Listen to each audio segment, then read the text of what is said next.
Now at 10, this is Fox 61, Connecticut's news station. Outrage in New Haven tonight. Dozens gathering to condemn immigration raids after a local mother was detained in front of her children.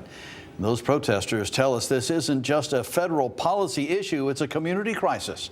Thanks for joining us for the Fox 61 News at 10. I'm Brent Harden. And I'm Sarah Sanchez. The group that put on this rally is Unidad Latina en Acción. Fox 61's Valerie Moravi tells us how the city is responding and what comes next. Yeah, people from different communities gathered Wednesday afternoon to protest against deportations and federal immigration policies. Now, this hits closer to home after city officials say a New Haven mother was detained by ICE in front of her children Monday morning. Continuing the fight until the deportation machine is destroyed, is deconstructed, is ended. A statement made loud and clear Wednesday in New Haven. Dozens of protesters gather outside the federal building on Court Street, rallying in unity against recent detentions by immigration and customs enforcement agents. Wednesday rally came after city officials said a New Haven mother was detained by ICE while taking her two children to school Monday morning. New Haven Mayor Justin Ellicott said the city was not notified of any ICE activities. We were notified about it through the community. Our police department reached out to ICE and confirmed that it did happen. The way that it happened, if true, is deplorable. That ICE boxes in a mother with an 8-year-old and a 13-year-old in her car and arrests her. As terrifying. My kids are about that age, and my kids, I can't even imagine if my children all of a sudden saw their mom arrested and taken away in front of them. So there's many ways that ICE can conduct their business. This is not an appropriate way. John Lugo is with the group Unidad Latina en Acción. He was one of the organizers of Wednesday's rally and spoke about what happened to who he identified as the Martinez family. Stop deportations now! We want to just let her rest and try to provide some mental health, because I think she's very traumatized. Her little brother also is very traumatized, even though he really understands the situation, but he's missing his mother. He's asking for the mother every day, so we need to start surrounding this family with love and community. Frank and Paula Pensarella of New Haven said they came out to the rally to join the calls in saying enough is enough. I feel people have a right to live, to work, and to have a decent life. We're here to basically say no more of this, these authoritarian tactics against the people of the United States, and including all immigrants who are here, who should be respected.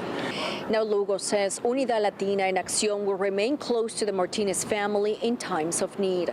In New Haven, Valerie Moravi, Fox 61. Similar concerns in Meriden this morning. Protesters there rallied for the 16-year-old high school student detained by ICE days before he was supposed to graduate. Maloney High School's graduation took place yesterday, and one seat was noticeably empty. The high school senior, whose name has not been made public, was detained with his father at an immigration hearing in Hartford last Friday. Right now, they're both in a detention center in Texas. City leaders say they're trying to bring the teen back to Connecticut, and his classmates call his detainment an injustice. I didn't know him personally, but I knew some of his friends, and I know from them that he was an amazing person, a hardworking student, and he definitely deserves to walk that stage yesterday, and he deserved to get that diploma yesterday. The president of the Meriden Board of Education says they plan to honor him if and when he is released from federal custody. Meanwhile, Maloney High School is offering counseling support for students and families who are impacted by this situation. Well, tonight, a major break in a case that left a family in limbo for nearly a year. New Haven police say 2 people have been arrested on murder charges. Fox 61's Raven Blue has the details from New Haven Police Headquarters. After nearly a year of heartache and unanswered questions, a grieving family is one step closer to seeing justice. 2 arrests have been made in the homicide case of Miguel Rivera. Nothing can ever bring Mike back or undo the pain our family has endured over the past year. The family of Miguel Rivera spoke out at a press conference Tuesday afternoon at the New Haven Police Department after the arrests of 2 people in the case surrounding his killing. Rivera's brother-in-law spoke on behalf of the family, saying while they are relieved to hear about these arrests, their hearts are still broken. We are grateful to law enforcement for their unwavering commitment to justice. Their tireless efforts have brought us one step closer to accountability and hopefully a measure of peace. Police say Rivera's body was found face down in a stream near Hemingway and Eastern Streets. An autopsy later revealed he had been strangled. They also say through advanced technology and with the help of the community, they were able to identify and arrest 2 suspects. Anna M. Gonzalez, 5'11", of New Haven, has been charged with the following: murder, conspiracy to commit murder, felony murder, robbery in the 2nd degree. And a second suspect, Anthony Horvath Rodriguez, date of birth 2/16/97, of New Haven, was also charged with murder, conspiracy murder, felony murder, and robbery in the 2nd degree. Both have been taken into custody and each are being held on $2 million bonds. Rivera's family says they are hanging on to the memories of their loved one as they process what comes next. Mike was a cherished son, brother, father, and friend. A man whose kindness, humor, loyalty left an indelible mark on everyone who knew him. His loss has left a void in our lives that we continue to struggle with every day. The Rivera family is asking for continued privacy at this time. During the press conference, New Haven Mayor Justin Elliker stressed that if anyone takes a life in the city of New Haven, they will be found and held accountable. In New Haven, Raven Blue, Fox 61. A new at 10 tonight, the Hartford community is remembering the late owners of a beloved staple in the city. For decades, Scott's Jamaican Bakery has served delicious cultural cuisine to happy customers along Albany Avenue. The last living owner of the bakery passed away last month, but her impact and her husband's impact will live on. Here's Fox 61's Kate Pattyfoot. Pauline Scott and her husband George owned the first Jamaican bakery in Hartford. Years later, that one shop would expand into 3 shops and a warehouse. Her husband George passed away in 2019 and Pauline passed away this past May. But the community is still remembering their legacy. She always tell me, don't let nobody leave this bakery hungry. If they have money, yes or no. If they don't have money and they need food and they're hungry, make sure you feed them. Jacqueline Thompson, or Miss Jackie as most call her, has worked at the Scott's Jamaican Bakery for 30 years. The Albany Avenue location was the first store to open in 1979 and has been a fixture in the community since. Pauline and George Scott's daughter, Rachel Bear Scott, said her parents wanted the bakery to feel like home for customers. It was not just feeding family, which it was certainly about, and not just about hiring Jamaicans, which it was certainly about. But it was about being a presence in the community that allowed people to feel at home. Both Pauline and George made it a point to invest in the neighborhood and connect with people. That's one of the reasons why that garden out in front of the Albany Avenue Bakery was such a big deal for my mother in particular.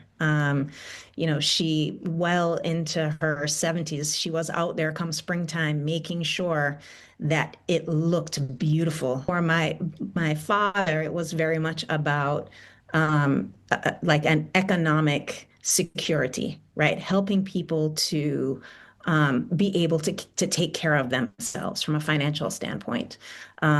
And that was why he sort of created helped to create the West Indian Credit Union, for example. Though her parents won't be there anymore to greet customers and give back to the community, their spirit will live on inside the walls of the bakery. And Rachel says she'll always remember the love her parents had for each other. My parents were a love for the ages. They were very complementary in their strengths and weaknesses. But they exuded love for each other and for everybody around them. Pauline Scott's funeral will be held this Saturday. The family asked that instead of flowers, if you're looking to donate, you should contribute to the Hartford Foundation for Public Giving. In Hartford, Kate Pattyfoot, Fox 61. A North Haven man has been charged with negligent homicide 2 years after he hit a man on a bike with his car. Police say 35-year-old Stephen Cote hit 19-year-old Joshua Cervero on Foxen Road back in July of 2023. Cervero died after 2 days in the hospital. Investigators say Cote was traveling 22 miles per hour over the speed limit at the time of the crash, and his right headlight was broken. Those two factors led investigators to charge Cote. He is scheduled to appear in court later this month. Well, just in from New Milford, people in town voted to pass the original restored education budget that gives more money to schools. People in town protested for weeks once they found out a member of the Board of Finance dropped the budget by $2 million. And because of that, 62 teachers got pink slips. 74% of people who participated in the referendum today voted to approve the budget. A popular vegan restaurant in Guilford is cleaning up after a break-in early this morning. The owners of Three Girls Vegan Eatery say someone broke in around 3 a.m. They caused some damage, stole some money. Security cameras captured the suspect, but they were wearing a ski mask. The owner says insurance may not cover all the losses, and they're now facing unexpected repair and security costs. They opened today, but only for online orders. Most beaches in West Haven are closed because health officials say there's too much bacteria in the water. All 8 beaches you see there on your screen are affected. West Haven Health Department said you can't swim or fish for some time being. This happens sometimes after heavy rain during the summer. They don't know how long the closures will last, though. Health officials will be regularly testing the water until levels go back down.